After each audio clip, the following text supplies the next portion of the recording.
Dans cette vidéo, nous allons voir les points de base d'une surjeteuse. Alors nous allons commencer avec un surjet 4 fils.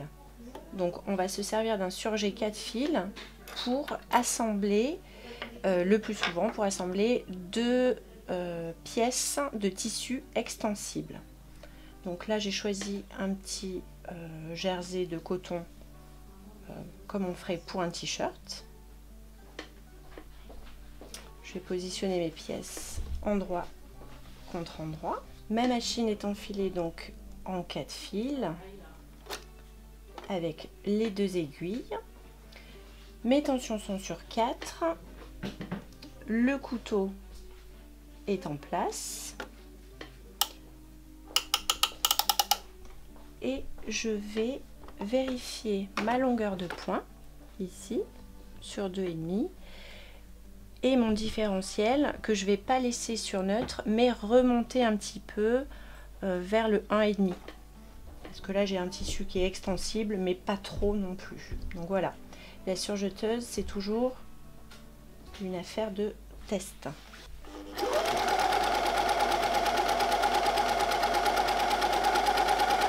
Donc la machine va recouper et piquer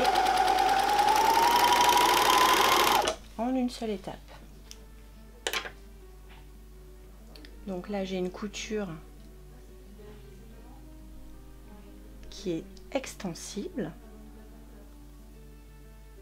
et sur l'endroit voici ma couture.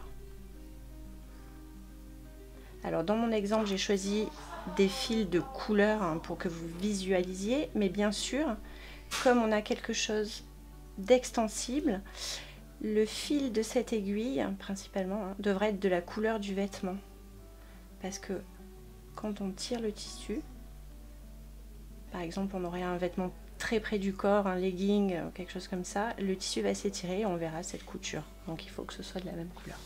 Donc ça, première couture de base en surjette à 4 fils. Ensuite, on va utiliser 3 fils, donc une seule aiguille. Moi, je vais garder l'aiguille de droite, ici, pour faire un petit surfilage de tissu qu'on appelle chaîne et trame, donc non extensible. Donc, j'ai coupé mon fil d'aiguille. Je vais maintenant dévisser l'aiguille, revisser pour pas que la vis se perde avec les vibrations. Et maintenant je vais faire boucler ma machine dans le vide pour que la chaînette reprenne une forme à 3 fils.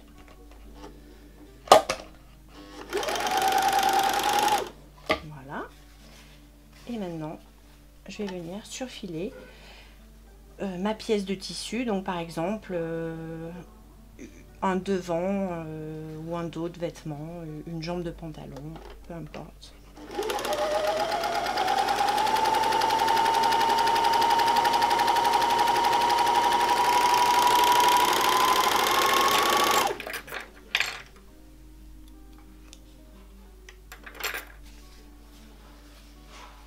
Donc ici, ma pièce est surfilée. Voilà, je peux maintenant assembler mes pièces pour monter ma chemise, par exemple. Donc ça, c'était le deuxième point de base, donc pour faire ces finitions, son surfilage. Ensuite, le point que nous allons voir, c'est toujours en 3 fils, mais là, on va parler d'un rouloté. Donc le rouloté, ça va être tout simplement le fait d'enlever une pièce, de retirer ou d'escamoter une pièce sur la surjeteuse.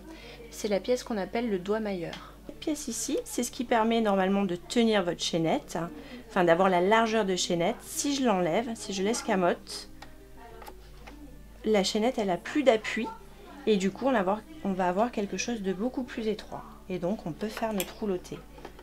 Donc là, pour un rouloté, il va falloir mettre sa largeur de coupe au minimum et sa longueur de point quasi au minimum aussi. On veut quelque chose de très dense. Je remets mon différentiel. Encore une fois, je fais boucler dans le vide.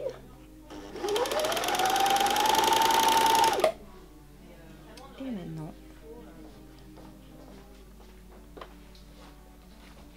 je peux faire ma roulotte.